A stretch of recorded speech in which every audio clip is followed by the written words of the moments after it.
What up, everybody? John the Morgile here. Gonna do a video for you guys where a little bit different. I think it should be fun though. When I've done these in the past, I've had a lot of fun with them. I'm gonna go through some of my comments and just respond because it's a little time consuming to read through a lot of comments and then type out replies to them. So I thought I'd just read through some comments and respond that way. All right. So let's see here. This one, first comment here is in response to a recent video, satellites and 5G technology. Alright, and this comes from Jason Summer. Alright. You effing retard. The moon as a whole pulls on the ocean, not just one side of the moon pulls on the... Alright, so ocean. Well, that doesn't make much sense. Okay.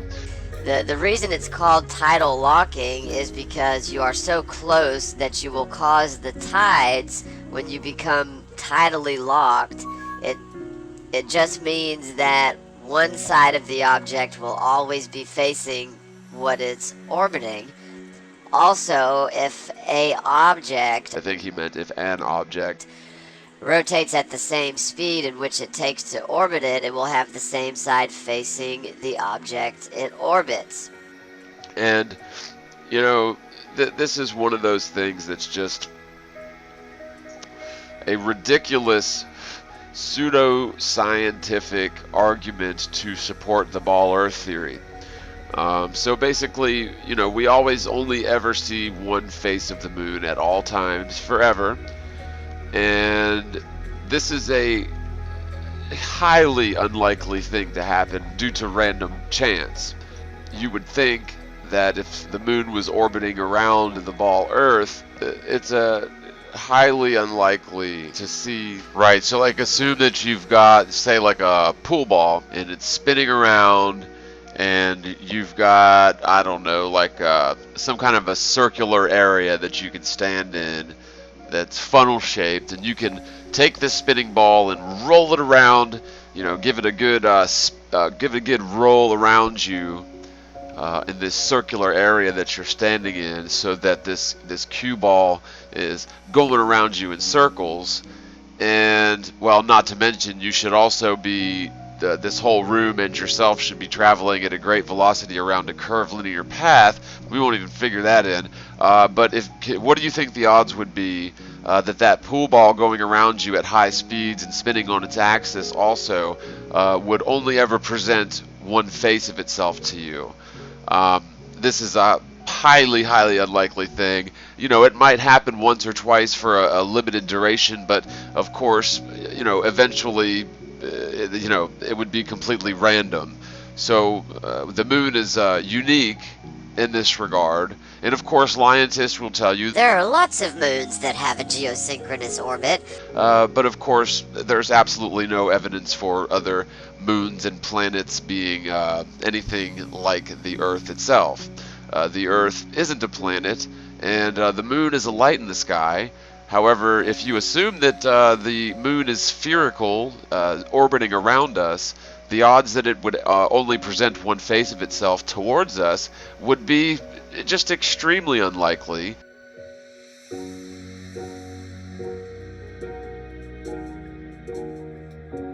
So science, or theoretical lions, were forced to come up with some type of logical explanation for this, because to just chalk this up to coincidence really casts the heliocentric model and really the Copernican principle in serious doubt.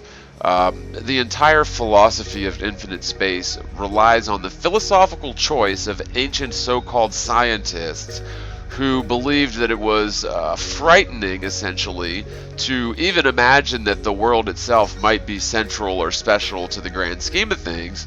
And so the Copernican principle is a law of physics that dictates the universe is infinite and homogeneous. There is no possible way that the Earth could hold any special, central, or unique position in all of this. And so everything that happens in the infinite space theory must happen due to chance coincidence, there can't be any sort of intelligent design or guiding force, or dare I say God.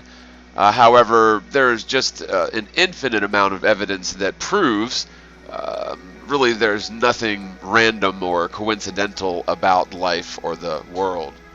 And in fact, the world itself is indeed central, special, unique, and happens to be the only known physical plane in all of reality.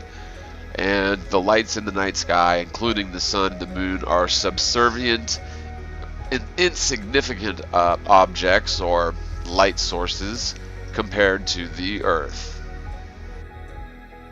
There are just so many coincidences that we must believe are just random coincidences in the ball Earth theory. So, for one example, the moon and the sun are the same apparent angular size. That is a huge coincidence. That's 1 in billions. There are tons of potential configurations of sun and moon in terms of size and distance of each. Probably an infinite number of combinations, but the least likely would be that they match in angular size. So of course, it could happen under lots of different circumstances. So whether it's the sun is 400 times further and 400 times larger than the moon, well, that would work. It could also be 200 times more distant than the moon and 200 times larger. The moon could be much closer and the sun could be much closer. But the odds of that happening where the two objects are of apparently the same angular size, according to an observer on Earth, it's highly unlikely. If you did this, if you chose random values for each, say 1,000,000 times, odds are you would come up with a situation where either the sun was much larger than the moon, or the moon was much larger than the sun in terms of apparent angular size from observers on the Earth. The fact that the ball Earth is supposedly in the Goldilocks zone of the sun to support life. And then, of course, we have the fact that we only ever see one face of the moon at all times. Now, Lions had to come up with some sort of an explanation for this, because it's just too damn uncanny to have this be the result of random chance. And so this theory of tidal locking was invented in order to explain this away.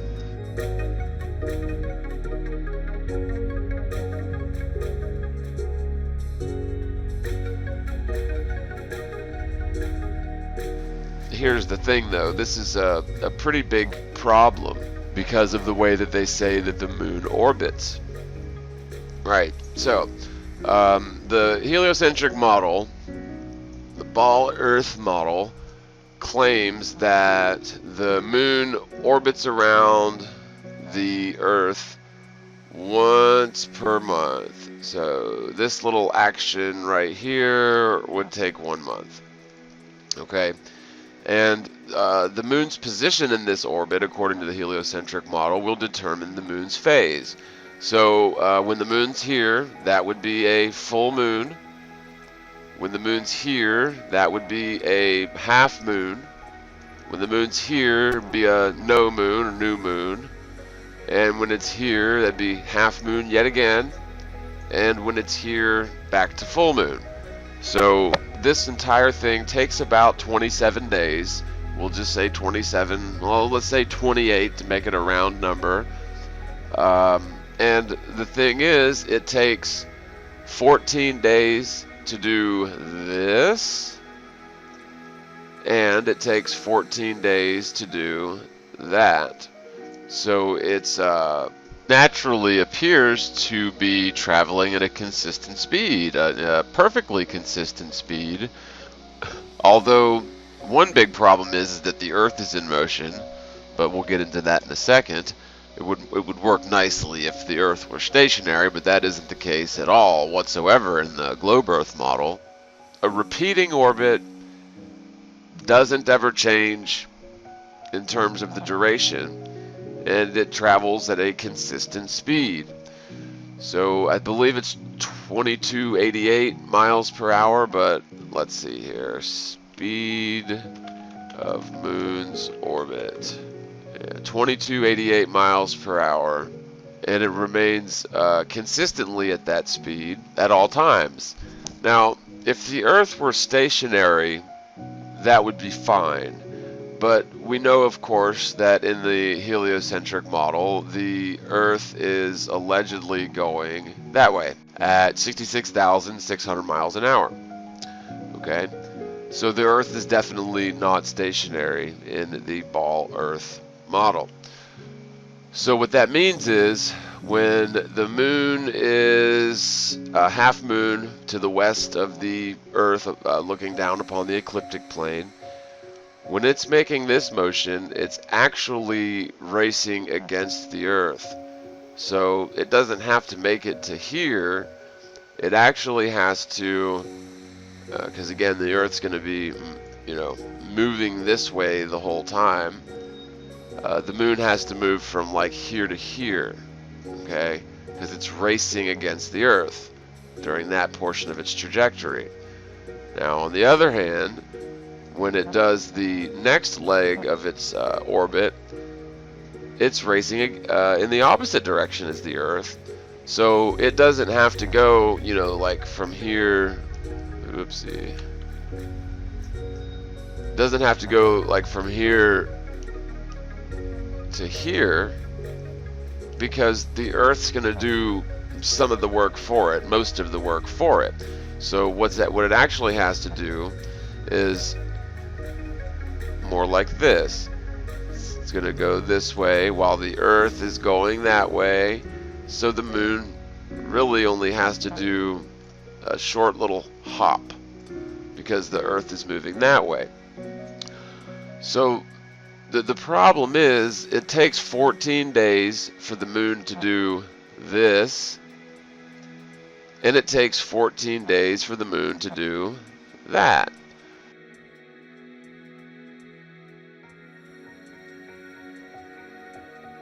So since the Earth is supposedly moving, that means that the moon should have to accelerate wildly during this portion of the orbit, and it should actually decelerate wildly, possibly even retrograde during this portion of the orbit, because again, the Earth is allegedly moving in this direction the whole time.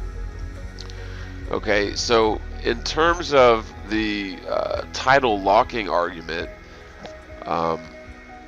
they're claiming, or what the heliocentric model claims, is that the moon spins on its axis one single time, the exact same amount of time it takes for it to do a full orbit.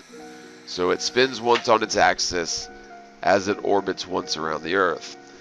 Now the problem is, however, we know for a fact that if this were the case, the moon must be traveling a whole hell of a lot faster to do this, since the Earth's going that way, than it would to do that.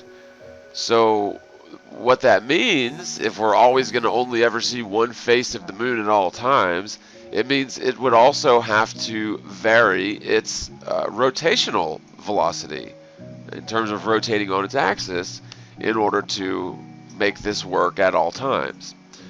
So, I've done animations on this. It's a little bit easier to do with an animation. But the fact of the matter is, it takes 14 days to race against the Earth to there, and it takes 14 days to let the Earth do half the work and race to here. So the idea of the moon orbiting the Earth at a consistent speed while rotating on its axis at a consistent speed in order to produce the results we see of only one face ever simply defies logic and common sense.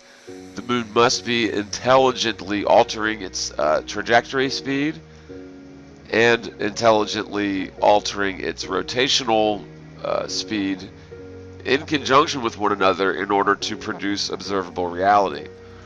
Um,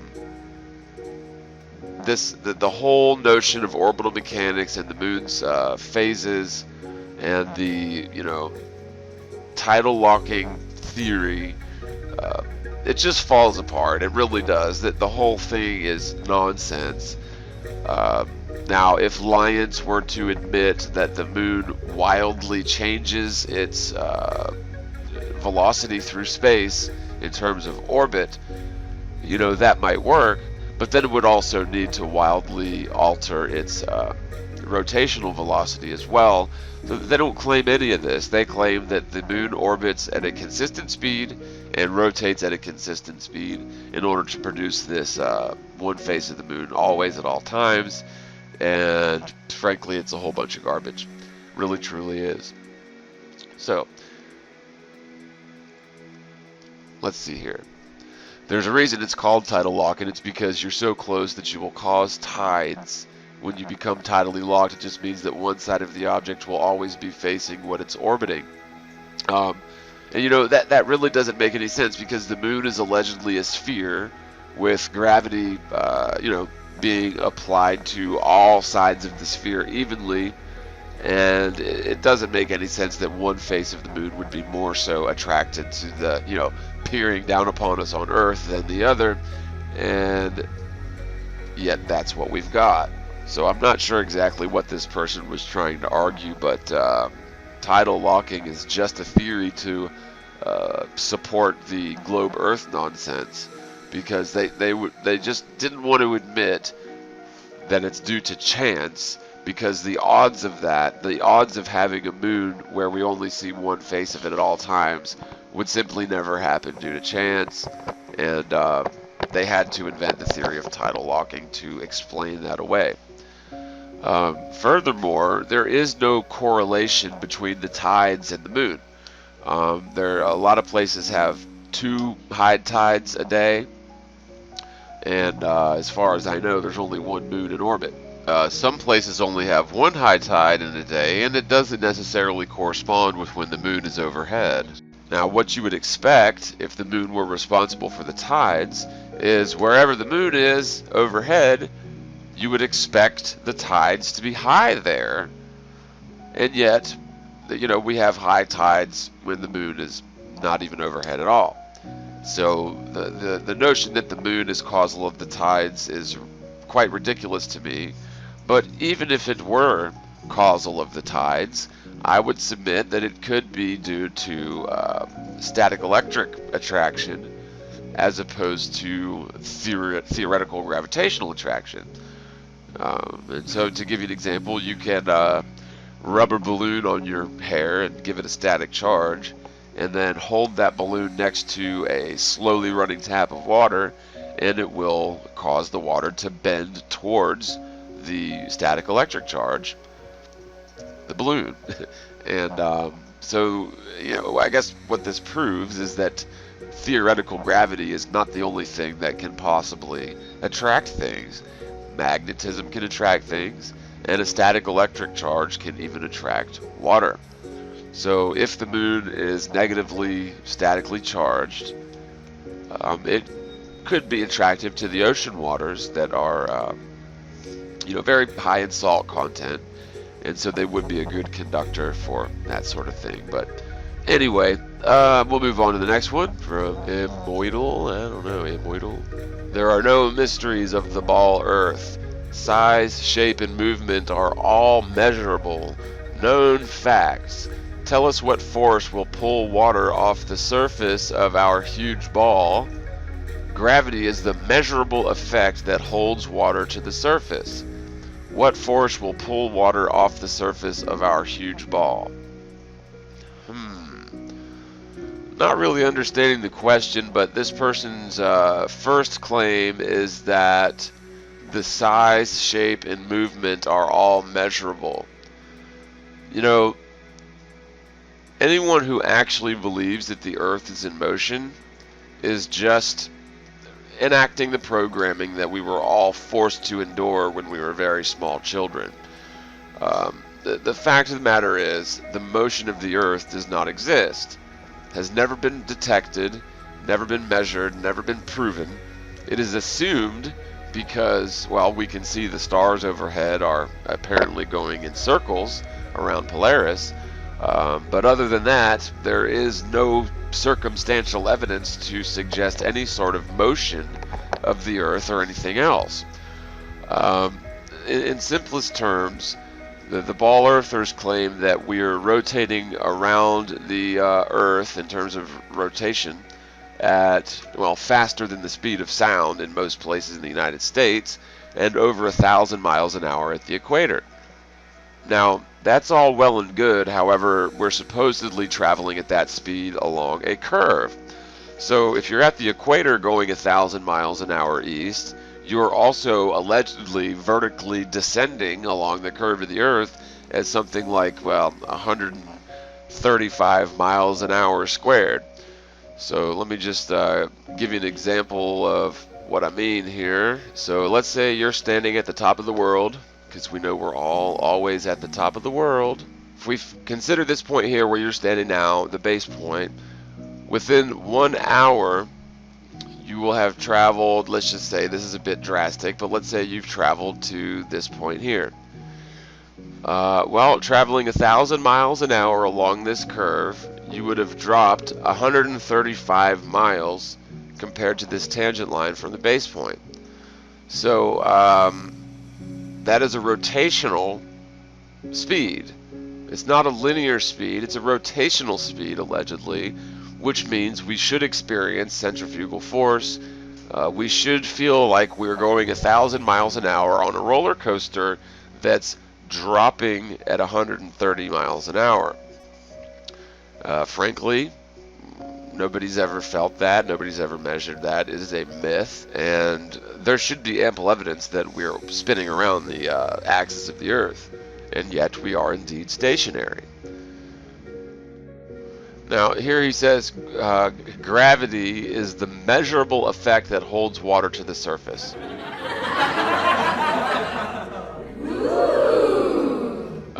No. Gravity is a theory. A theory. What goes up must come down is definitely a thing here in reality. So if you drop something, it's going to fall. And gravity is a theory to explain that natural phenomenon if and only if you assume the Earth to be a ball. Since we know that the Earth doesn't have curvature, we know that the Earth isn't in motion, it couldn't be a spinning ball, and therefore the theory of gravity is unnecessary. Now, what causes things to fall is ultimately density and buoyancy. So like a helium balloon will rise, and a 1,000-ton ship made of steel will float on top of the water, and an apple will fall from a tree, a hot air balloon will rise, and a 1,000-ton ship that has been squished into a cube will sink to the bottom of the ocean. So what goes up and what goes down is determined by density and buoyancy. And of course, in order for density and buoyancy to work, you still do need a tendency for higher density matter to find its way down. And I believe there's sufficient evidence to support the notion that it is in fact the static electric charge which gives high density matter the nudge that it needs to attract matter regardless of the polarity or conductivity, as a static electric charge is attractive to any polarity. And this static electric charge provides the tendency that we need in order for down to be down and up to be up to create the order that we have with density and buoyancy. So like an unshaken vinaigrette will separate into layers with the highest density liquids at the bottom and the lowest density liquids at the top. And again, this is density and buoyancy, and what governs that order, I believe, again, is sufficient evidence to support that it is the static electric charge of the Earth, and as you gain an altitude, your static electric potential increases 100 volts per meter. So this perfectly explains what goes up must come down, and the theory of gravity doesn't even have any need to exist if the Earth isn't a ball in space. Now, since the Earth isn't a ball in space, gravity is just a word that people throw around to hide the fact that the heliocentric model is just garbage. There is no such thing as gravity. Alright? Modial blah blah blah says, now if you only knew the meaning of the words up, down, and level means on Earth. Huh. Well, I know what up and down are, I know what level means, so I'm not sure what that comment means. But one thing that I do know is that level, or horizontal, or level in general, is not a curve. Level is level. Level is a straight line. Level is not a curve. E.P. Collins, well done, brother. Yeah, oh, talking about Michelle Thaler. Yeah, she works for a government agency that fleeces us of $52 million a day. You'd think she could bring some modicum of scientific evidence to support the views. You know, that's so spot on.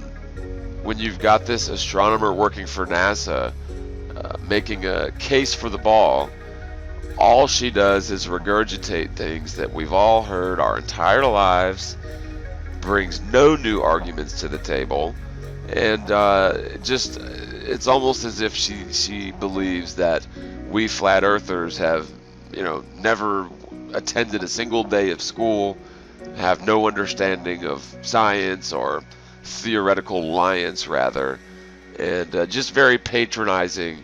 And her little video that I responded to there proved to me that she has never even considered objectively or skeptically the flat earth hypothesis, because ingrained in her mind is the programming that we were all subjected to when we were very young. But yeah, good point. She didn't make any case for the ball, didn't prove curvature, didn't prove motion, because you can't prove a lie. Organic Flat Earth Prepper, well done, awesome, thank you, buddy. Let's see here. Sunsets and equinoxes debunk the flat Earth. Science is ace. Wow. Sunsets and equinoxes? That's ridiculous. The Earth has no curvature, period. This proves that the Earth isn't a ball. What's occurring with the sun is completely compatible with the reality of the flat Earth. You believe the world is a ball because, much like Santa Claus, you were convinced of this since you were a child. Please, just consider the facts here. The Earth has no curvature. It is demonstrably not in motion. Can you find any spinning balls in reality which have no curvature and are not in motion? Alright, Peter Galbraith. Oh my god, a video about nothing. At the 4-minute mark, you draw water flowing up. North is up for flat earthers, isn't it? Level doesn't mean flat. You said yourself that rivers flow from high to low elevation. On the globe, that's akin to distance to the center. You know that. Everyone knows that. Right. I understand the theory of the ball, but clearly you didn't watch the video. You don't get it. And by the way, in most flat Earth models, north is the magnetic center of the flat Earth. South is the direction away from the magnetic center. East and west are right angles to magnetic north. So, Peter Galbraith, clearly you've never looked at flat Earth. You're just regurgitating what you think you know about the ball and applying your misunderstandings to my argument. Now, the point of the argument, and maybe you should watch the video, Rivers Debunk the Globe, is that if every point is the top of the Earth, then every other point from that is below them. So even if a water source is high up in a mountain, if the river is 100 miles away from that mountain, then it must have traveled uphill to get there, according to the end point.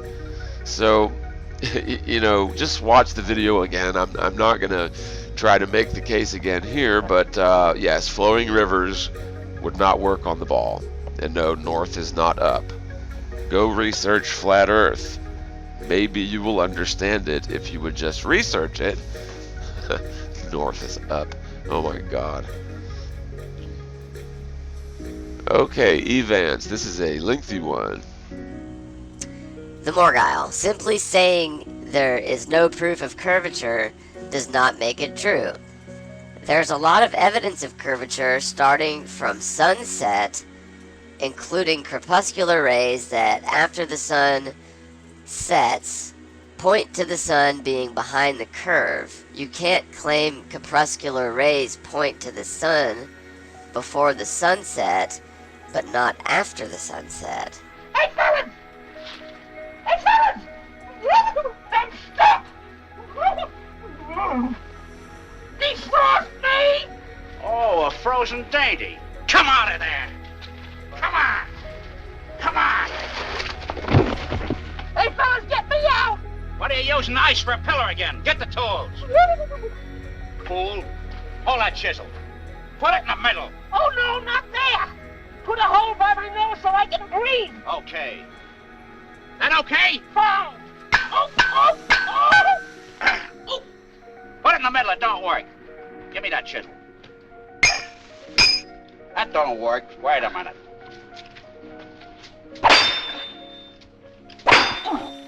Oh! Oh! Oh! Thanks, fellas.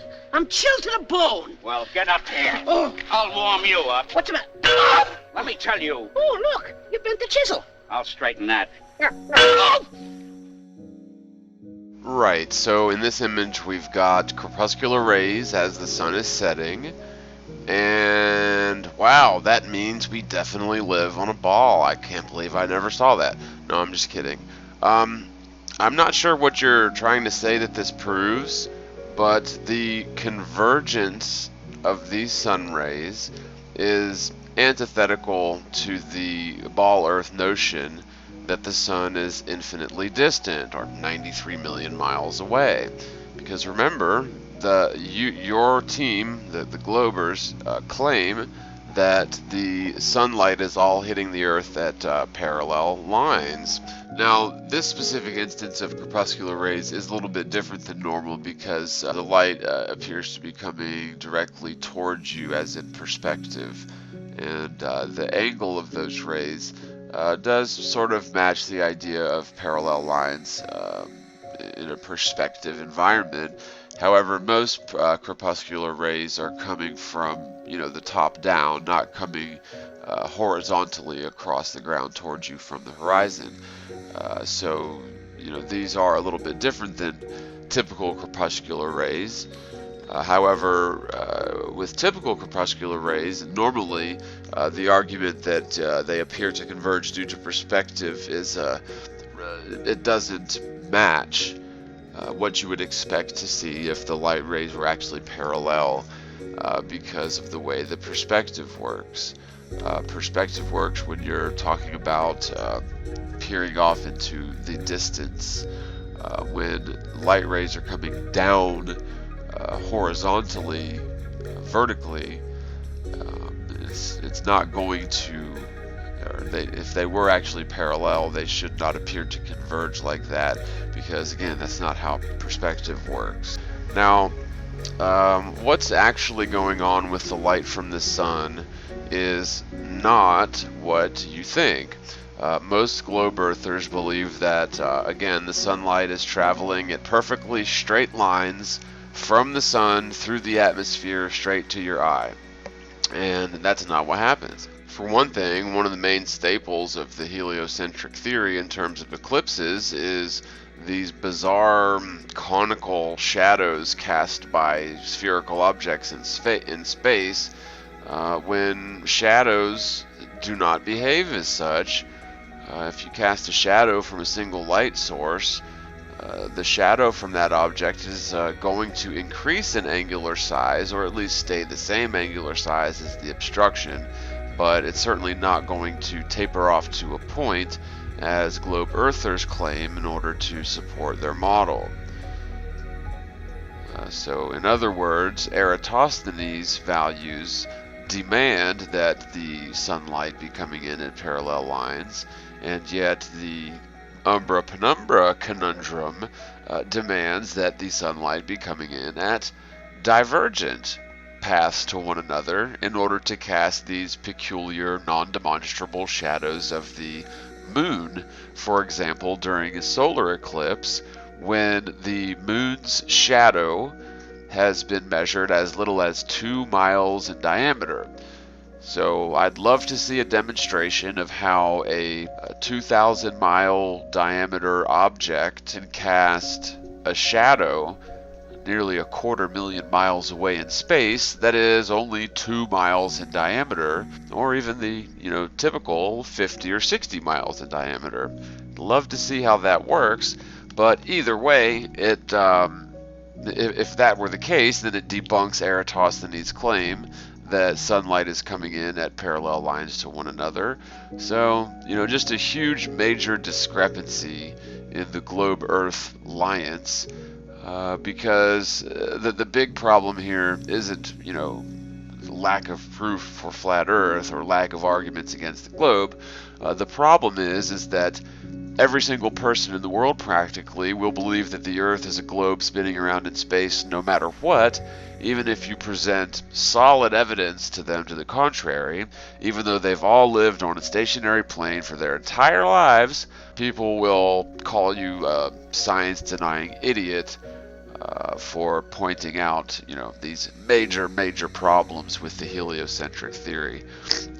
Not least of which would, of course, be the notion that we're spinning around a curve at 1,000 miles an hour, vertically descending, over 130 miles an hour. But, I digress. But we'll continue on, because this crepuscular ray argument from below the horizon proves nothing other than light does not always travel in straight lines.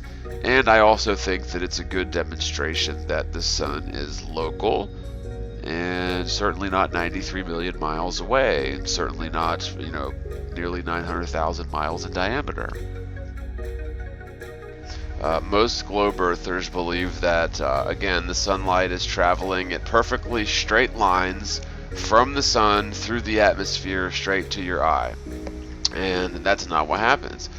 Sunlight is perturbed and refracted and scattered and diffused, and it's just all sorts of things happen to the light from the sun on its way, towards our eye, that certainly is a variable depending on the angle of the sun in the sky, the time of year, the density of the atmosphere, humidity, particulates.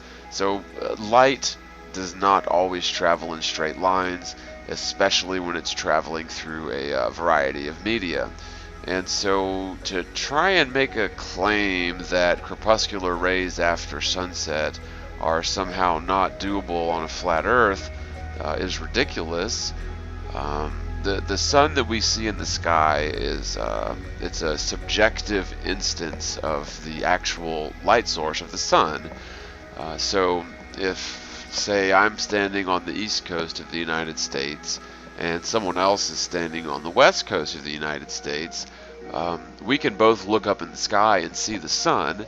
However, we're each seeing our own little subjective instance of that light source. And the variables are just too many to list. I mean, you've got the magnetic field of the Earth, which perturbs light. You've got lots of different varying density layers of atmosphere. And again, as I mentioned, different levels of humidity in different locations. And so the sun presents itself to each of us uniquely and subjectively, and the fact that the sun has now, it's in this image, it's setting, and what that means, it's traveled away from us laterally, and in accordance with the operation of perspective, as it gains distance laterally, it will vertically descend, apparently so. and eventually it will merge with the horizon and go behind the horizon due to perspective and refraction. Now, the light rays coming here definitely seem to be in line with a sun that is local, distant along the plane, and the light is refracting from the sun down towards the ocean and then bouncing back up towards the sky.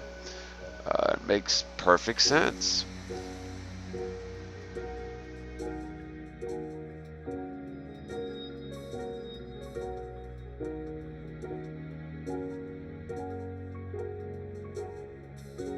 We don't need to study the sun to determine whether or not the Earth is curved.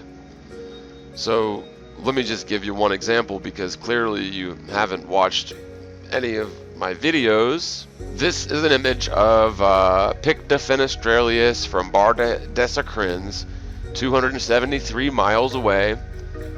The peak is 2.5 miles, and the observer's altitude is, well, let me get this other diagram, hang on. Here's the observer, here's the distance of mountain.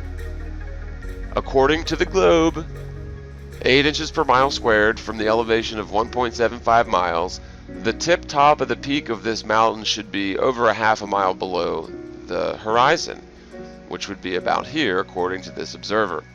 So the fact that we can clearly see this mountain from 273 miles away proves that there is no curvature. Now, there's the sun right there in the background. I don't see any crepuscular rays, but even if there were, what the heck does that have to do with the curvature of the Earth? There is no curvature of the Earth. This proves it right here. Again, using your very own ball Earth model, the top of that mountain should be over a half mile below the horizon. So we don't need to look at the sun and crepuscular rays to measure the Earth's curvature. I'm really not sure where you're going with this, honestly. That doesn't make any sense. Can't have it both ways, right? So then there is the, let me make this a little bigger, I can't hardly see it. Then there's the light at the top of the mountain behind the beach, many minutes after the sun is set at the beach. Where the line or the edge of the Earth continues to climb the mountainside, or if you do not live near the beach with a mountain where you can witness sunset, how about a cumulonimbus cloud that stays illuminated for nearly a half an hour after sunset?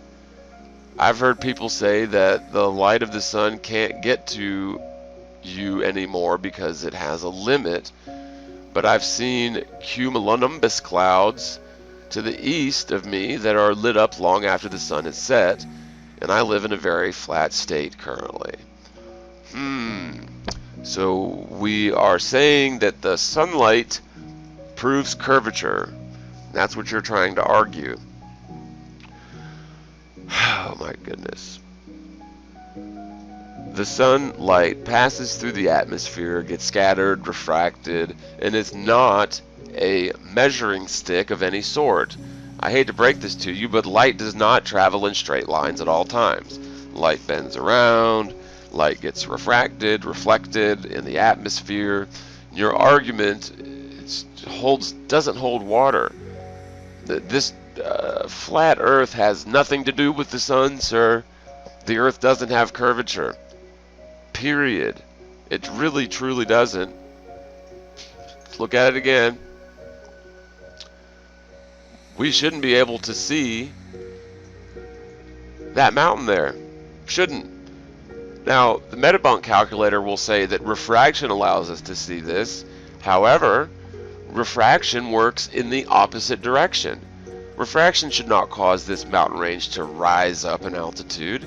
It should cause it to diminish in altitude. So I'll play a quick video for you right here that demonstrates this point.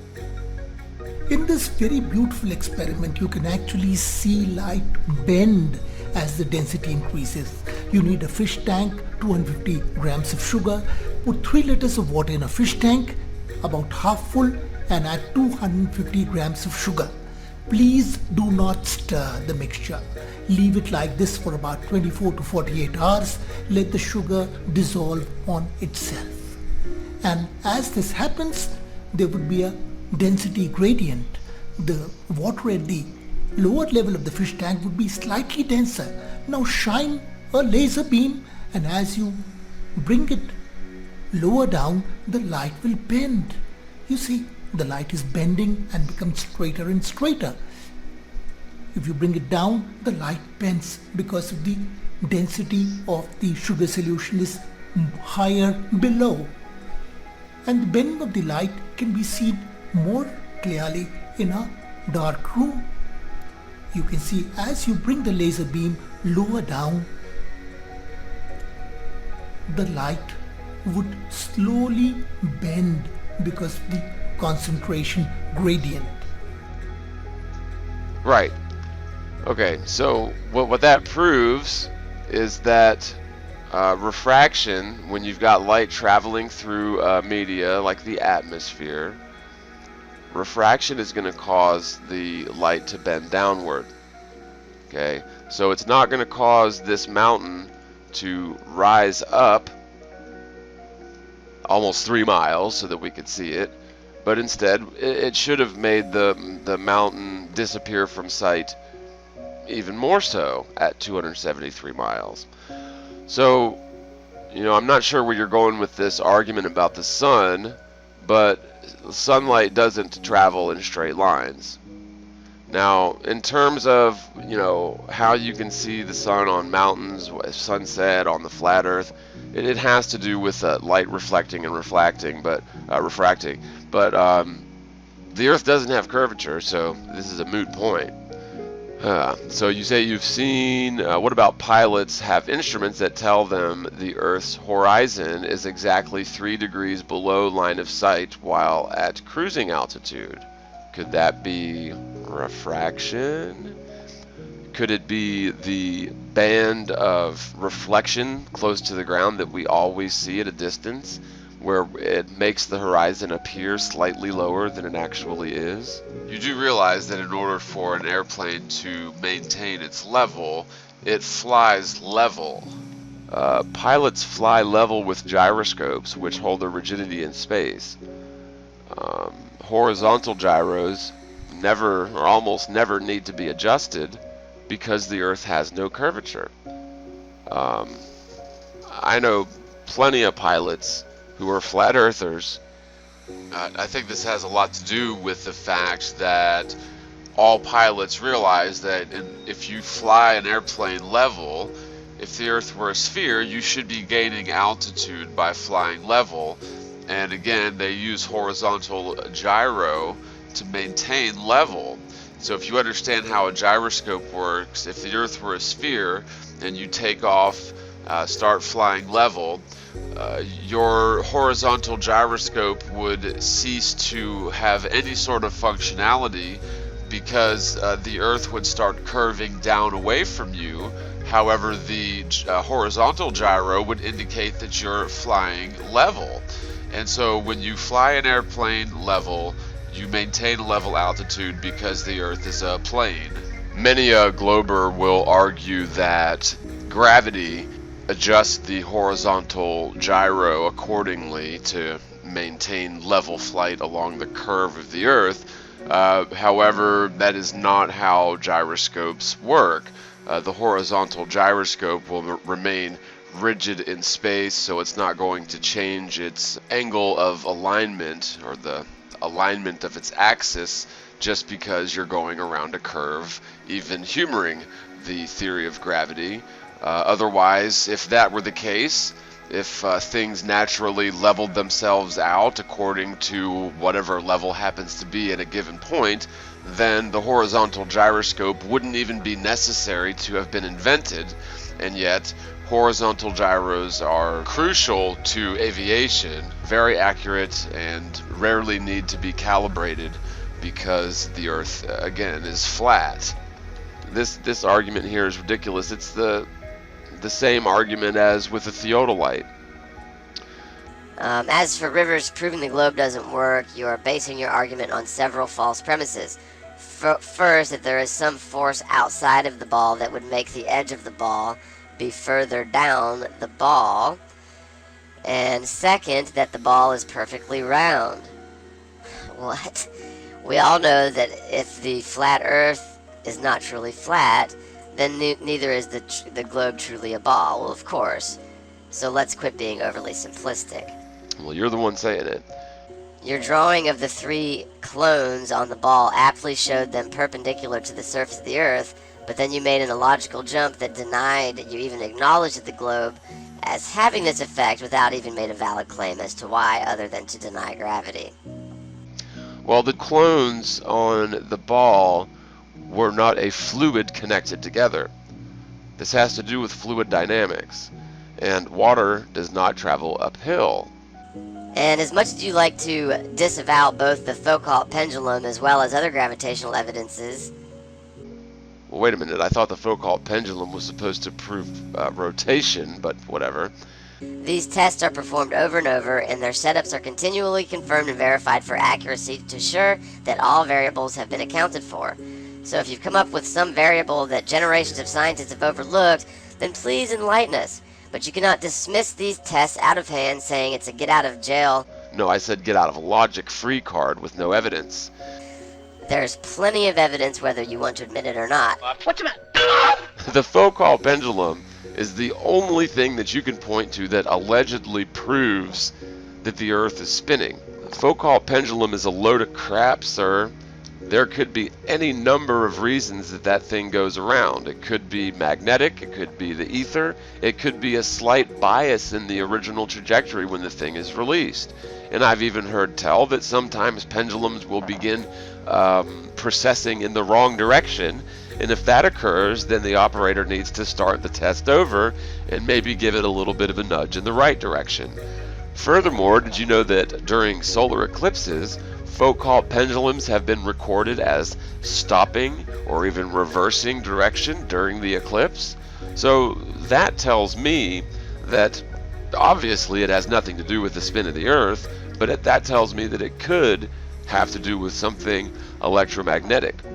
But frankly, if the Earth were spinning around on its axis, there would be way more proof.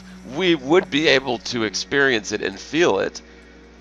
There would be way more proof than just the Foucault pendulum, which proves nothing other than confirmation bias for people who want to believe the Earth is a ball no matter what. So you're saying, finally, in other words, the burden of proof is on me. The burden of proof is on me? No, sir. The burden of proof is on you. We flat earthers have clearly shown that the Earth has no curvature, nor is it in motion. You need to come up with proof that the Earth is a ball and spinning around. And every single bit of evidence or argument or circumstantial evidence that has been purported to support the globe has been refuted over the years. There is no evidence for the globe Earth, sir, and the burden of proof is on you. And actually, I would say the burden of skeptical science is on you. Skeptically revisit the topic of the spinning ball Earth scientifically, and I can assure you, you will find that it is false. Now, I know it's hard to get around because we've all been raised in a conditioning program since we were very young to believe that the Earth is a spinning ball. But if you can just step aside your programming just for argument's sake and humor the hypothesis that the Earth might actually be flat and stationary, you will find that it is indeed the case. Now, the most difficult thing for people to let go of is the infinite space paradigm, because Star Wars, Star Trek, fantasies of going to Mars, Lost in Space, that's very difficult to let go of. It's almost impossible, but the fact of the matter is that since the Earth isn't a spinning ball, infinite space could not possibly exist, and really the burden of skeptical science is on you, because the flat Earth has been proven a million different ways. Watch my rapid fire video I put out recently for a few dozen proofs, and you know, to each his own, man. I mean, I'm not going to try to convince you, but I promise you that you're wrong. The Earth isn't a spinning ball. This isn't a theory. This is a demonstrable fact that anyone can verify. Angelo Stevens. The moron. Oh, did you see that? Play on words? That is very creative. He called me the moron. Oh my goodness. I can't, he should get some kind of a prize for that. That's very original. He says That I think the sun and moon are just projections in our mind, then claims the rest of us are just making shit up. Where are you getting this information, Angelo Stevens? Oh, that's right. You watched the amazing Greater Sapien video where he made that up.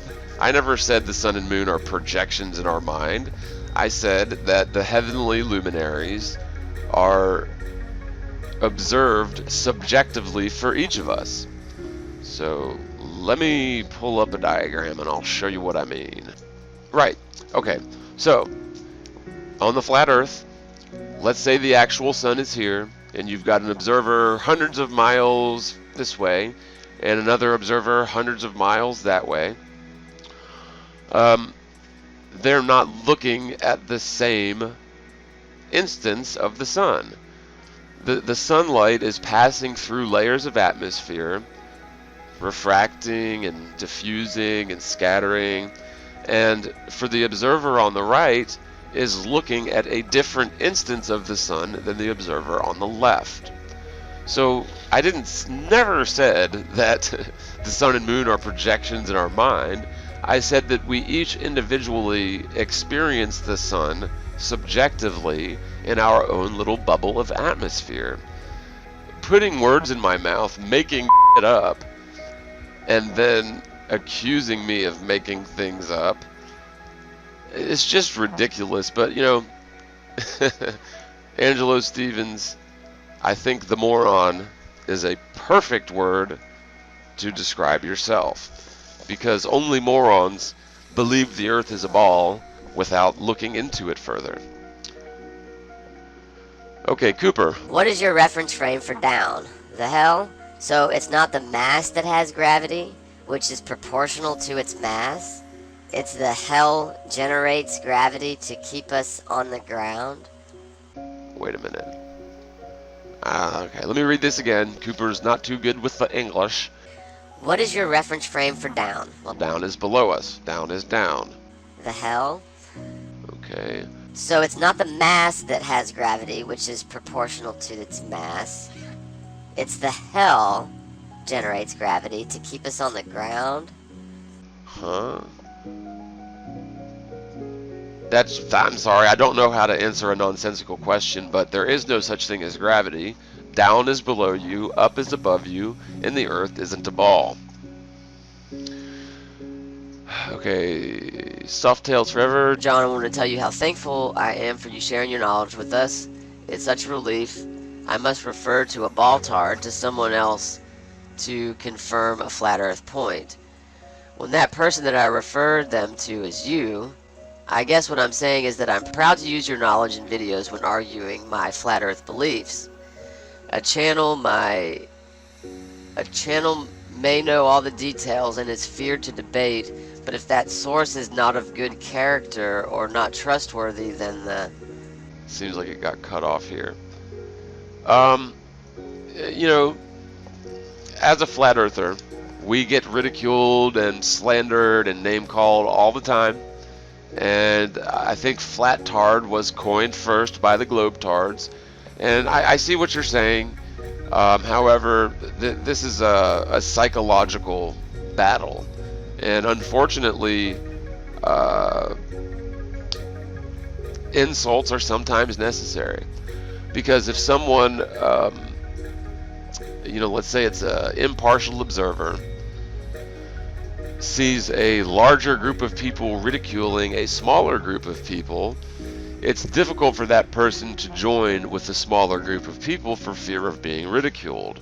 But as the tides turn, and it is the ball earthers, the larger group, who are being ridiculed for being, well, frankly, then it makes it a little bit easier to side with the truth, which happens to be the minority. So I see what you're saying, and you know, a long time ago, I intentionally tried my damnedest to not use many cuss words and insults in my videos, but sometimes they'll slip out, and frankly, only human.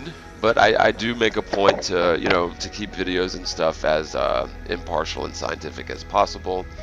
And so if I have offended anybody that you've you know, recommended to my channel, I apologize. But at the same time, I am myself, and sometimes I cannot help but to be myself. Oh, yes. He couldn't even sense that Alex was being sarcastic playful when he said he rejected the one true God Almighty. Or why I reject the one true God Almighty. Leave it all in the description below or on my social media. Well, okay, but he didn't seem like it, and he is a ball earther, so whatever. Sigh. So he claims to understand water flows downhill to lower altitudes, but then goes on to show images implying that south is down and north is up. There's no possible way that any sane person can be these dense. There's no possible way that any sane person can be these dense. Huh. Down is towards the center of the earth. North, south, east, west is irrelevant. If anyone has any doubt why this guy only makes videos where no opposing opinions are allowed, look no further than this mess. You'll never see this guy debate with anyone of even average intelligence, nor will you ever see a video of his where he doesn't beg for money from others. Well, actually, one of the first things I did in 2015 was debate Harvard astrophysicist Josh Grinley on the Art Bell show, Midnight in the Desert. And frankly, even though the host was completely partial and not moderate, I still won the debate in terms of scoring points of logic. So I will debate anyone, anytime, on this flat earth, round earth thing, of any intelligence, and I know that I will win because the earth is flat. So I'm really not sure what you're saying here. I never claimed that north was up and south was down. Where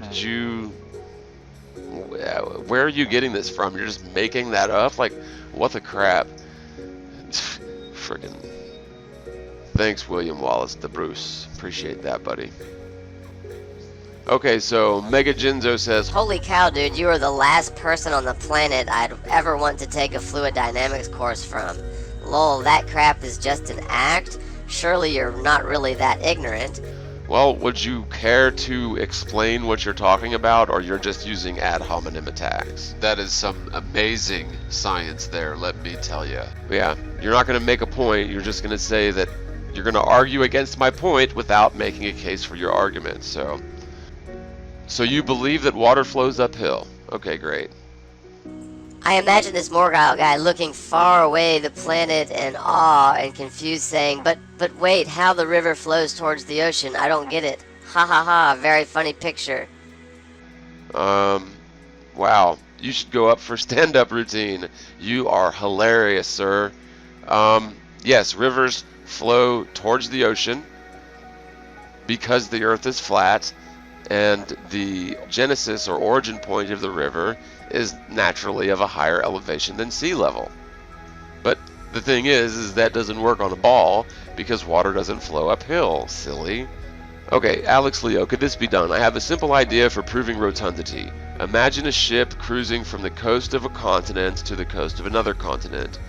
The ship has a tall pole with 2 motion distance sensors attached to the pole at the base and one at the very top.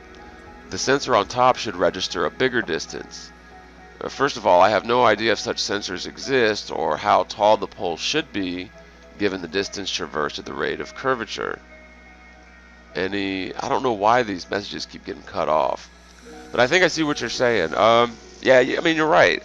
If you assume the earth is a ball And I guess I'll bust out a diagram for this one. Alright. So what you're saying is like, if this is kind of tall, if this object were to travel from here to say here, whoops, then the distance from here to here is a greater distance than from there to there. So yeah, you're definitely right, although you'd have to travel pretty darn far, and I'm not sure how you'd be able to measure that. Obviously what you would get at the end of the experiment would be flat Earth, because the Earth doesn't have curvature, as plainly shown here. If the Earth was round, we wouldn't be able to see that mountain. But yeah, no, that's a good point, and maybe you could use a length of string. You know, tie a length of string to the top, and then tie a length of string to the bottom, and then travel, say, 50 miles. Yeah, but I don't know. Good point. Yeah, maybe something like that could be done. I'm not sure how you would do it, but sure. I mean, I don't think, to me personally, no further proof is needed, because I already know, and I've proven hundreds of different ways that the Earth isn't in fact a ball. So you know, this would just add more to the huge mountain of preponderance of evidence that we have already. But yeah, if anyone can figure out a way to do that, that may be yet another thing. Okay. Michael Cox. Okay, whoever says water cannot curve around the earth, cannot flow uphill, blah blah blah, needs to think about something. Do you think water has any notion of its flowing in a curve going up down? Do you think it's aware of its surroundings? Absolutely not. But physics dictates that. He says, I suspect not. So yes, water finds its level. That's because, I will not use the G word, whatever force is holding everything to the ground also holds water to the ground.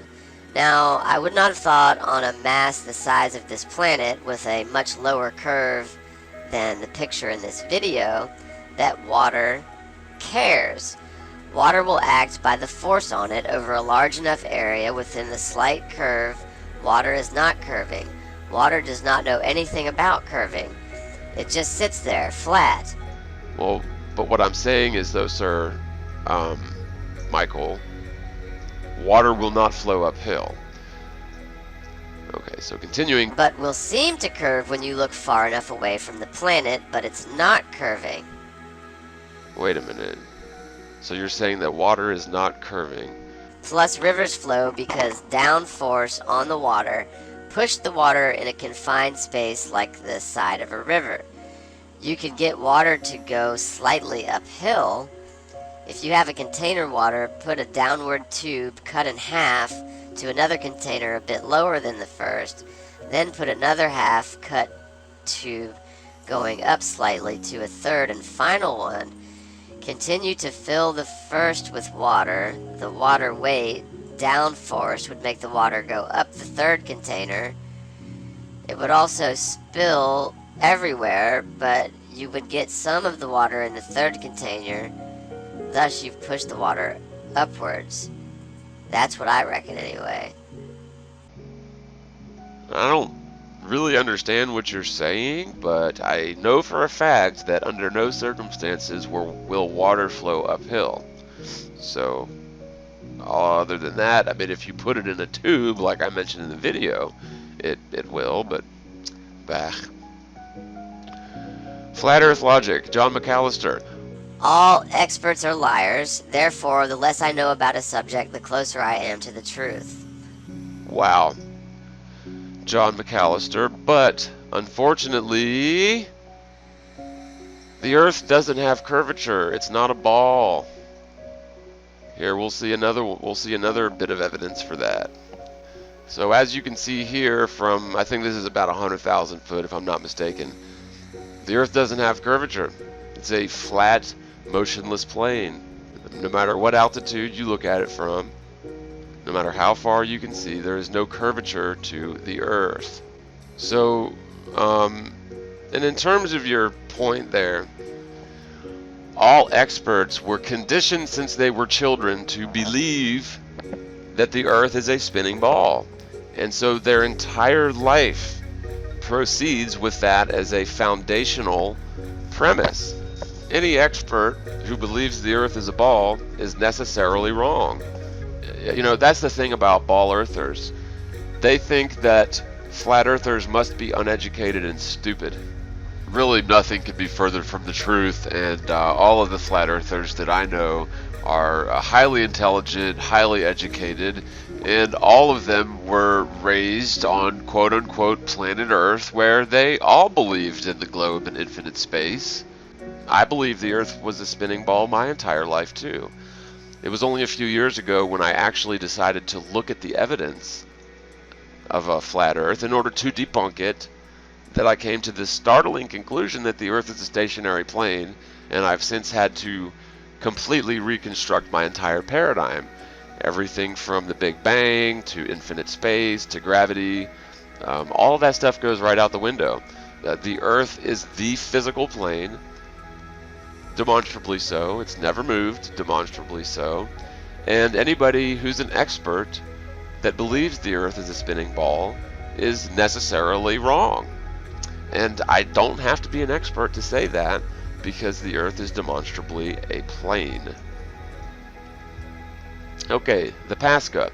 I don't get it. In one sentence you say how globers will explain how gravity makes this possible, like you understand how water flows on a globe, then switch to a graphic depicting water flowing up the curve of a globe stating how this cannot be the case.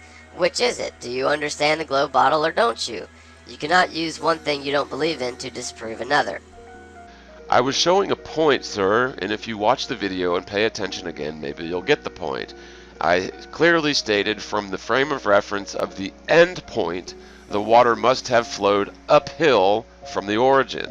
Now, if you start from the origin point, then the water must flow downhill to get to the end point. But the point is, the Earth isn't a damn ball, man, and water cannot flow uphill. You believe that level is a curve. So what does that tell you? Rain, snow melt, just being devil's advocate. Also think space is a big lie, though.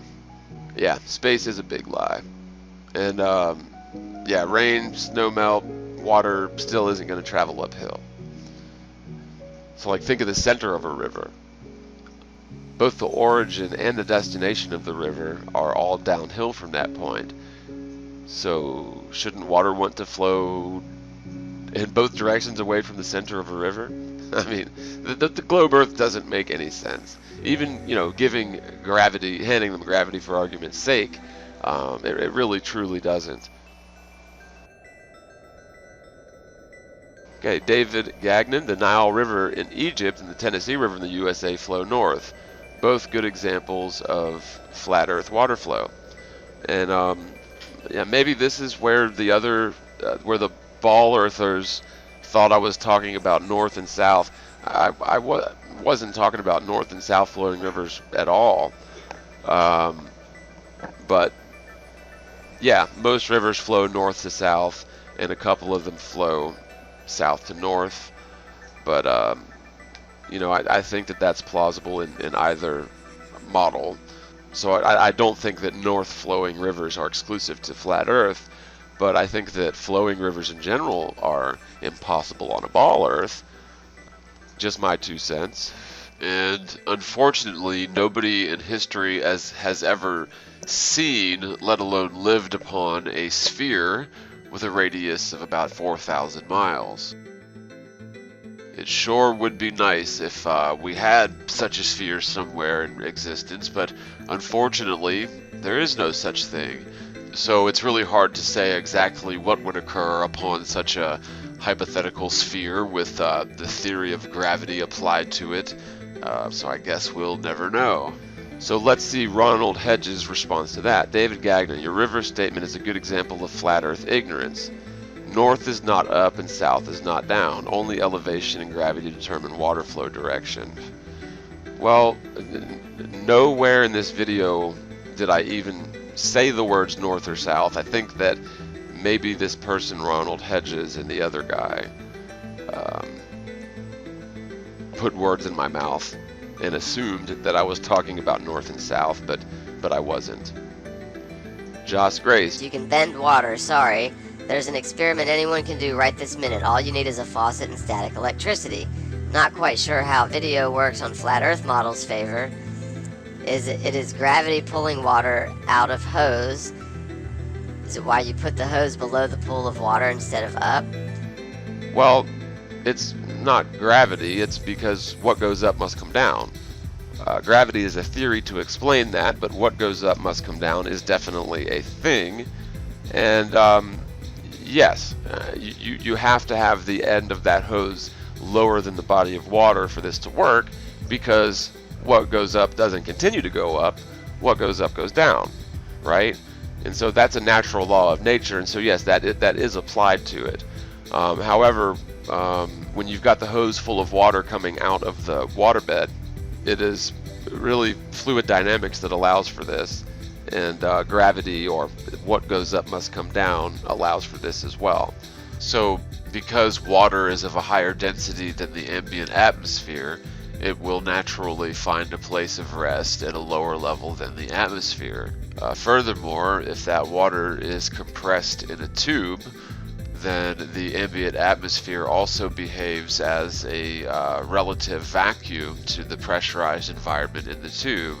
So as long as the hose pipe stays full with water and the lower end of the hose is lower than the body of water, then the water will continue to flow from the bed until the water is empty. So it's the principles of what goes up must come down, as well as the principles of fluid dynamics, or high pressure always travels to low pressure, that allows for this easy way to drain a waterbed without a need for a pump. So in other words, if you remove the hose, if you remove the water from the hose, the water isn't just going to flow from the waterbed to the ground. You have to have the water, the hose filled with water in order for this to work. And yes, the fact that what goes up must come down is a thing aids in this, but so too does the fluid dynamics itself. The water exiting the tube at the bottom end is essentially sucking the water behind it through. So the ambient atmosphere at the end of the hose is more or less a vacuum relative to the pressurized body of water in the waterbed. So high pressure always goes to low pressure. That's fluid dynamics. And yes, what goes up must come down does aid in this. And let's just make sure we don't confuse the natural phenomenon of what goes up must come down with the hypothetical theory of gravity to explain that phenomenon. The hypothetical theory of gravity is only necessary if you first assume the Earth is a sphere, which it clearly is not. And yeah, you can bend water, like what you said with the static electricity, but we're talking about, say, a standing body of water is level, perfectly level, and it never does curve. And again, I'll prove this with my favorite picture in the world. All this water here isn't curving at all, it's flat. The horizon is actually horizontal. Imagine that. If the surface of large standing bodies of water are proven unequivocally to not have curvature, then the Earth could not be a sphere by definition. And the 273-mile distant mountain is not below the horizon a half a mile. It's a flat Earth, peoples. Flat Earth, peoples. Okay, John McAllister. The fallacy of your video turns your slippery use of the word down. You slide back and forth between down from the top of your drawing and down on the surface of the Earth. On the Earth, down is toward the center of the Earth. You say, and everyone knows, the water flows downhill. Another way to say is that the water flows from a higher elevation to a lower elevation. Elevation is usually measured from sea level, but we could extend that to measurement from the center of the earth. The top of a mountain is further from the center of the earth than the valley, and the valley is further from the center of the earth than the sea. The earth doesn't care which way you turn your drawing. Exactly. Yes, I know that. That's why I turned the drawing to make the point. But if I'm on the top of the world and you're 50 miles away from me, you are lower than me. However, from your point of view, I am lower than you. And somebody in between us, we are both lower than him. So, which way would water flow on a ball? Well, it wouldn't flow uphill. Couldn't. On another point, you say that water follows the law of what goes up must come down. What is that? Answer, gravity. Well, no. What goes up must come down is a physical law. Gravity is a theory to explain that law. Okay. Then you say, but gravity hasn't been proven. No, gravity has not been proven. However, you just professed its existence. Okay. So you don't know the difference between a natural law and a theory. What is gravity? You have no idea. Okay, next question. When you start asking, like, what it is, I don't know. By the way, this is called gravity. Well, I don't Because know you're what slow you- that you Jim know, is finding you know, that we live in a matrix. When you start asking, like, what it is, I don't know. By the way, this is called gravity. What is gravity? You have no idea. Okay, next question. Neil, I gotta say, you're totally blowing my mind right now. That's what I do. I'm Neil deGrasse Tyson, bitch.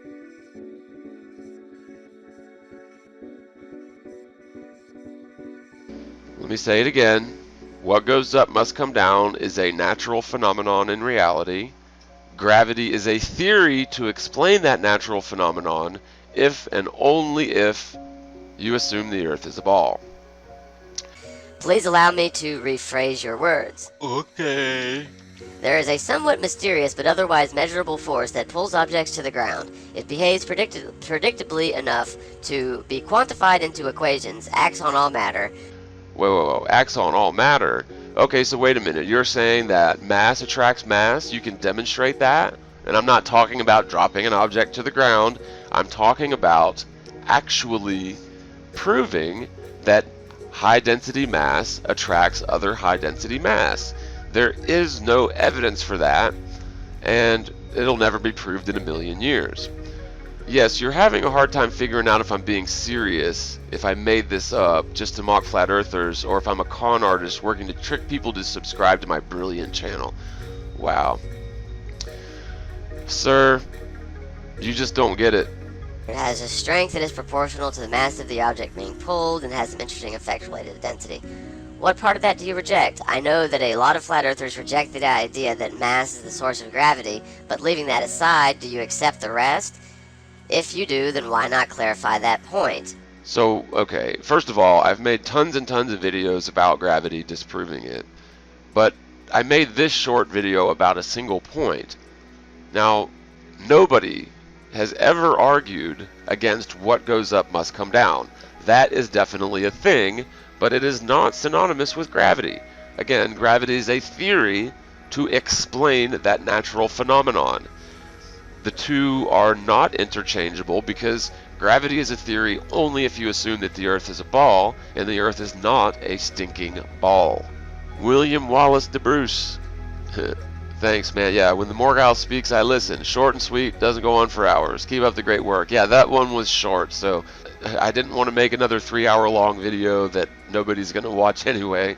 And I could have gone into great detail about how gravity isn't a thing and what actually causes things to fall, which is density and buoyancy and ultimately the static electric charge of the Earth.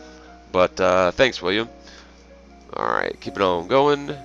At 326, you imply you're understanding what direction down is on a globe Earth, but then you immediately show it not to be the case, and you say that the river is flowing uphill. No, I said relative to the other position. Yeah, you're just arguing for the sake of argument. You're missing the point. Yes, I understand the ball and how they say that it works, but I'm also saying that fluid dynamics doesn't agree with this. Rivers would not be able to flow properly on the ball Earth, even granting them gravity. Wouldn't. Okay, David Weeks. Your FE brigade really raised the level of your own stupidity here.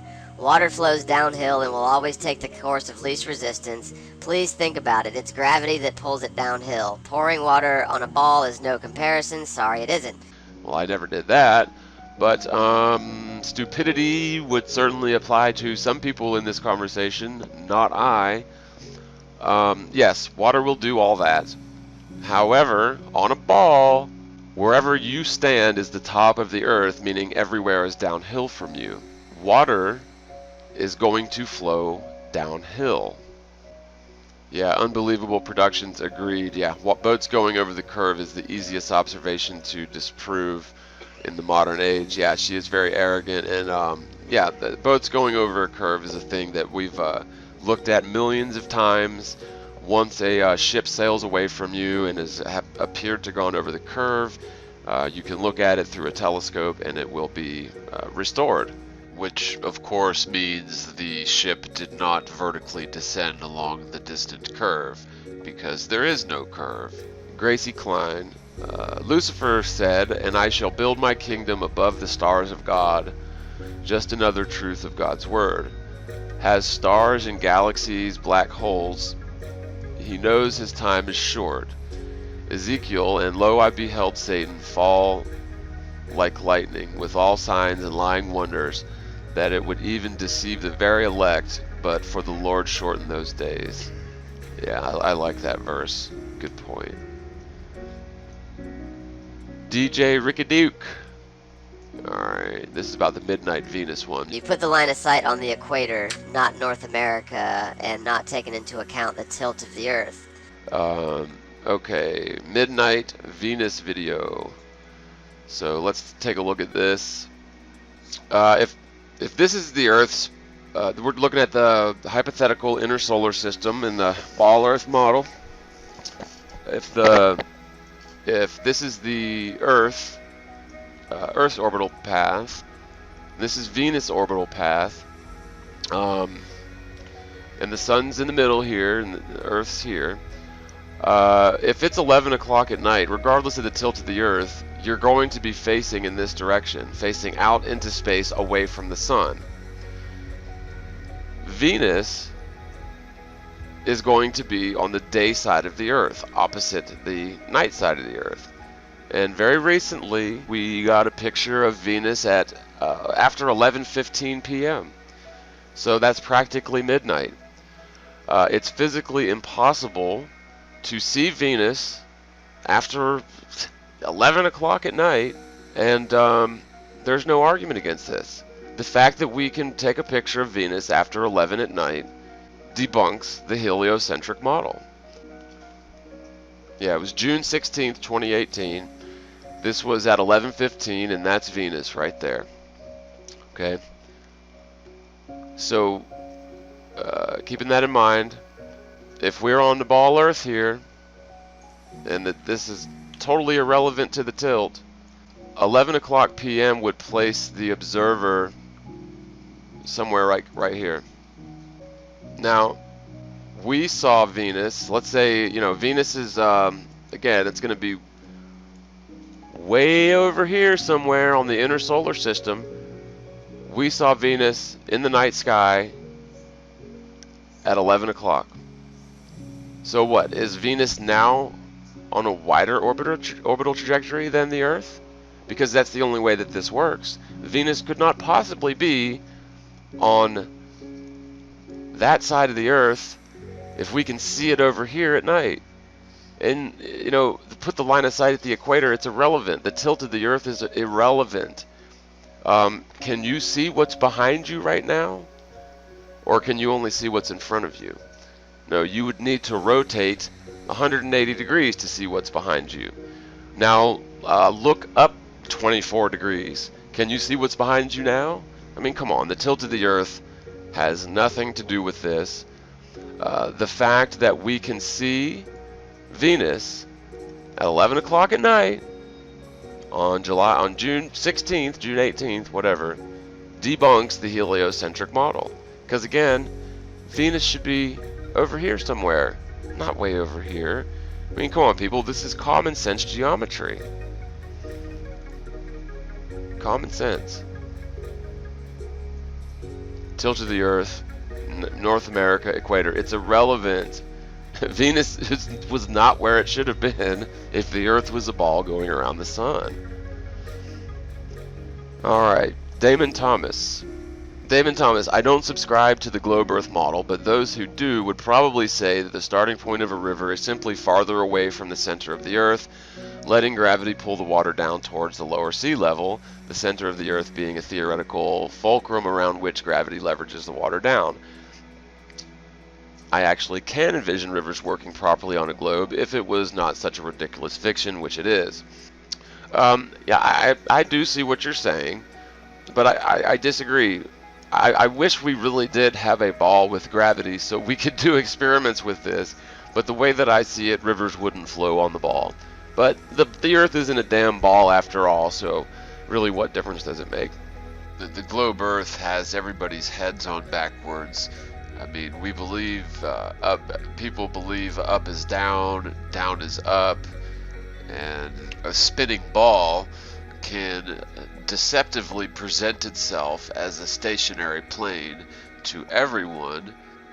I'll tell you, the planet Earth is a devious, inanimate object indeed. Alright, Devon says in response to Darian, here's an easier explanation. North is not up, south is not down, a curve is not elevation. If this ridiculous falsification of the heliocentric model continues with such brainless assumptions that north is up on a globe, this unnecessary dishonesty puts one in a position where they have questioned FE validity. When did I ever say that north was up and south is down? I mean, why did all these people keep saying this? I guess the shills must have all gotten together and said, okay, let's say that Morgile said north is up and south is down. Because I never said that. Watch the video again. Never said it. Ugh. Please tell me this isn't another north is uphill flat earth proof. No, it isn't. No, it isn't. Okay, Mega Jinzo. Okay, folks, here's the cliff notes of Morgile's arguments against Michelle Fowler. 1. The Earth is not round because, well, it's flat. True. 2. The Earth is flat because it's flat. Yep. Astronauts are lying, well, because the Earth is obviously not round. Damn, you summed that up pretty nicely. Because you see, the Earth is flat. We can see a mountain from 273 miles away when the top of the peak should be a half a mile below the horizon. So yes, it's flat. And, period, the Earth is flat. And therefore, astronauts are, by default, lying. Okay. Too bad her IQ is about 70 points higher than yours. There are loads of proof the Earth is round. Maybe it's written at a higher level than you can comprehend. Well, I don't know what her IQ is, so obviously you know her IQ and my IQ, so man, you must be some sort of whopping genius. But, where is your loads of proof that the Earth is round, Billy Taylor? Would you care to mention one thing? Other than pictures from the lying Freemasons of NASA? Billy Taylor again. Just because you don't understand doesn't mean it isn't true. Oh, Lord. Maybe learn what elevation means. Let me guess, you're a dropout? Nope. Live in mom's basement? Nope. Your comprehension skills are very poor. Don't you love how they insinuate how stupid and uneducated we are, and yet refuse to offer any sort of evidence whatsoever to support the theory that their ass is stuck to the side of a spinning ball? Well, if you believe you live stuck to the side of a spinning sphere in space, then you have been deceived, sir. Globalers will laugh at this. There's no top and bottom of the globe. Not that it's real, but how can you not see that? I did make the massive assumption that the globe was real and gravity too. I'm so done arguing about this point about rivers not flowing uphill.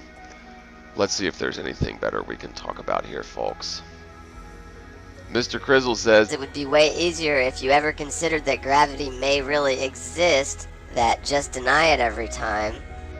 well, see, everybody is confusing gravity with what goes up must come down. Again, gravity is a theory if you assume the Earth is a ball, and what goes up must come down is a thing in reality. So, I'm not denying what goes up must come down. I'm denying the theory of gravity, sir, that is supposedly a warping of space-time which causes mass to be attracted to mass, which cannot be demonstrated. I believe in electromagnetic attraction or static electric attraction because such things can be demonstrated in a lab on practically any scale. Now, Mr. Smart, I'd like to ask a question. If gravity does not exist, then why water ever falls down? Why will it fall down even in a vacuum? Because the water is of a higher density than the surrounding medium, sir. It's all about density and buoyancy, ultimately governed by the static electric charge of the Earth, for crying out loud. If it falls down, it's heavier than air. Gravity seems to have a hard time with clouds, though, and that's true. Good point. It's about density and buoyancy. So Mr. Kizzle says, now explain why it falls down in a vacuum. Because it's higher density than the surrounding media, sir. Alright. Eshkol Amizi says, and off with the myth that the ancient Greeks knew it thousands of years ago. These would be the same Greeks that thought planets were gods and worshipped them. Yeah, really. Yep, lock gates on canals prove flat Earth. Yeah, so in order to go up in a canal, you've got to lock off both sides and fill that with water and then allow the ship to go. So, okay, Blatant Crude says, To Jesus Christ on a bikey. If the Earth is a ball, there is no top or bottom. You just keep repeating the same mistake, just like Jaren. Embarrassing that you missed the point so frickin' hard. And yes, it's flat, but you give the naysayers plenty of ammo. okay, so here's the thing. I see a huge problem with river flow on the hypothetical ball Earth. Unfortunately, there's really no way to test to see how water would actually work on a spinning ball with gravity because, again, nobody has ever seen, let alone lived upon, a spinning ball with gravity. The Earth is and always has been the stationary physical plane of reality. And to me, the way that rivers flow to the ocean only works on a planar surface. Now, it certainly wouldn't work on a spherical object without gravity. So essentially what the theory of gravity does is it morphs a hypothetical sphere into such a thing that it is able to mimic a planar surface, just as standard refraction allows for the ball Earth to present itself as a planar surface. Over miles, hundreds of miles, regardless of the altitude, doesn't matter, the spherical Earth always deceptively presents itself as a planar surface due to refraction. And of course, let's not forget, we're supposedly zipping along an inverse square curve at 1,000 miles an hour, also orbiting the Sun at 66,000 miles an hour, also orbiting the galactic center at over about 500,000 miles an hour, and also zipping along through the infinite cosmos at millions of miles an hour with the galaxy, and yet the Earth presents itself to us as a stationary fixed frame of reference. I gotta tell you, this spinning ball Earth sure is a master of disguise, and for some reason the spinning ball Earth would love everyone to think that it is a stationary plane. So, yet again, the spinning ball Earth is so very deceptive in how it presents itself as a stationary plane, and if enough people would just ask themselves, which is more likely? Is the Earth actually a stationary plane, or is it a spinning ball that deceptively presents itself to be as a stationary plane? And I'll let you be the judge of that, but I think you guys all know my position on the matter. So with that, I'm going to wrap this video up. It's gone on a little bit longer than I had anticipated, but I always do have a good time going through comments whenever I can get a chance, although lots of negative comments in that one. So guys, as you all know, this channel is viewer supported. I know that I'm going to get lambasted by the trolls and the haters, but I can't do this without your help. So if you'd like to help me continue making videos, feel free to contribute as much or as little as you like to www.paypal.me/themorguile, or you can do a recurring monthly contribution for as little as $1 a month to www.patreon.com/themorguile. Thanks so much for helping, and thanks so much for thinking of me even if you can't help. And you know, I hope you enjoyed the video, guys. God bless, love y'all, and as always, spread the word, spread the world, and peace out, everybody. The earth shake.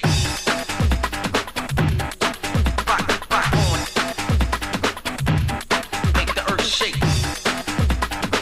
Rock on. Make the earth shake. Make the earth shake.